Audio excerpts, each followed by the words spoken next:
Thank you. Good afternoon. Thank you. Thank you very much. Good afternoon. It is a great honor and a pleasure to join you to celebrate the DFC's 5th anniversary. Now, I'm the parent of a 5-year-old myself, so I know they can be a little bit unruly. Scott, got your hands full, but to you, to the entire DFC team, thank you for the remarkable things you've accomplished in such a short period of time. Your leadership has taken the DFC from the new kid on the block to a powerful tool for implementing our foreign policy, for advancing America's interests, and doing it with increasingly powerful effect. I know we have some friends from Congress here where the DFC has enjoyed very strong bipartisan support. And that's been true from the beginning, and I hope that it endures. I know I've had a chance to hear today from some of my good friends and colleagues, from the National Security Advisor, Jake Sullivan, from the USAID Administrator, Sam Power, underscoring just how much this administration values this agency and just how much it brings to our development and diplomacy works. In a more competitive world, we have a strategic imperative to demonstrate that other countries can look to the United States as a reliable, responsive partner in tackling some of our biggest challenges, to demonstrate that we have the better offer to deliver on their own national aspirations. And as I've traveled the world, I've seen the fundamental importance of that value proposition, the value proposition that the DFC offers us. From enhancing food security to addressing the climate crisis to promoting inclusive opportunity, DFC's been the tip of the spear in all of our efforts, committing now a record $12 billion across 44 countries just in this year alone. And I think, Scott, as I've looked at what you've done, you've succeeded in part by reimagining how the United States does development.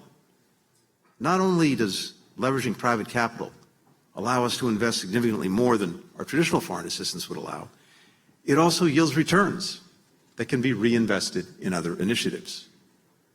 When you commit those resources, you've shown countries that they don't have to resort to projects that are poorly built, environmentally destructive, that import or abuse workers, that foster corruption, or burden countries with unsustainable debt. Instead, they can achieve growth, they can achieve progress while adhering to the strongest, the highest environmental, social, and labor standards. When other governments see that our government, our companies, our investments make a concrete difference in their lives, in their livelihoods, that simply makes them want to deepen the partnership with the United States and further advances our shared interests. And when people around the world have greater access to markets, to healthcare, to renewable energy, that's good for America's businesses, for Americans' health, and for the planet that we all share.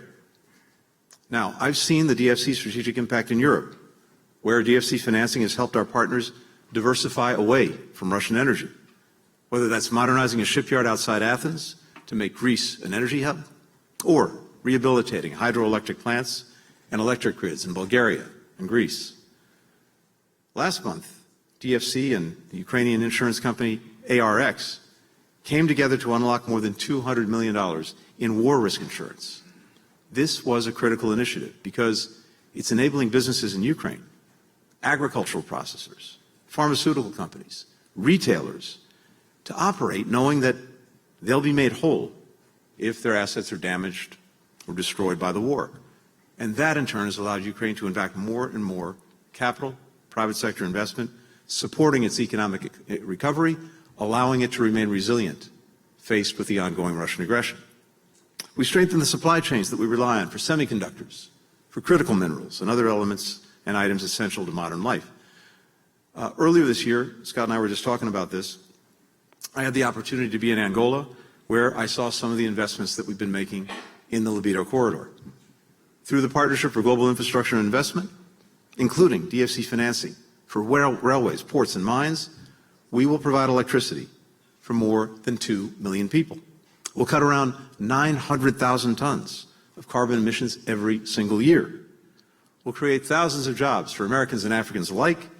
We will bring critical minerals like copper and cobalt to global markets in a sustainable, non-exploitive way. As President Biden said when he was in Angola just a week or so ago, libido is a game changer. We've also bolstered global health systems against future pandemics, with DFC committing millions to increase vaccine production from India to South Africa. So, when the next global health crisis hits, our friends will be less dependent on our competitors for life-saving vaccines, for therapeutics, better prepared to contribute more to the global response and to the needs of their own people.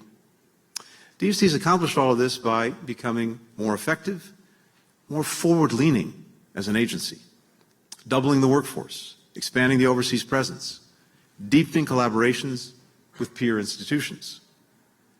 So as I'm looking out at the challenges that we'll have to face in the years ahead, it is clear to me that we need the DFC, and we need the DFC to do even more in more places than ever before. We're working closely with Congress in our final weeks to reauthorize the DFC in a bipartisan way to strengthen its toolkit for the future. What does that mean? A few things that I think are worthy of emphasis. I think it means expanding the number of countries where the DFC is actually eligible to operate. This would bring DFC in line with our other development finance institutions and enable the DFC to work within limits in strategic sectors, critical minerals, energy, transportation, communications, not only in low and middle income nations, but also in high income nations when it displaces our competitors. It means increasing the DFC's financial firepower by doubling the total amount it's able to have invested at any given time, from $60 billion to $120 billion. It also means shifting the way the DFC is required to treat so-called equity investments. When the DFC buys equity in a company, it owns part of the company outright, giving it a full seat at the table when it comes time to decision-making, which partners to work with, which standards to meet, which projects to take on. That helps companies and investors, including the DFC, succeed and succeed financially. But today, DFC has to treat its equity investments like a grant that will never show a return on the money, instead of the lucrative and strategic investments that they so often are. Taking into account these expected profits would enable DFC to substantially increase its equity investments and take more risks in strategic sectors.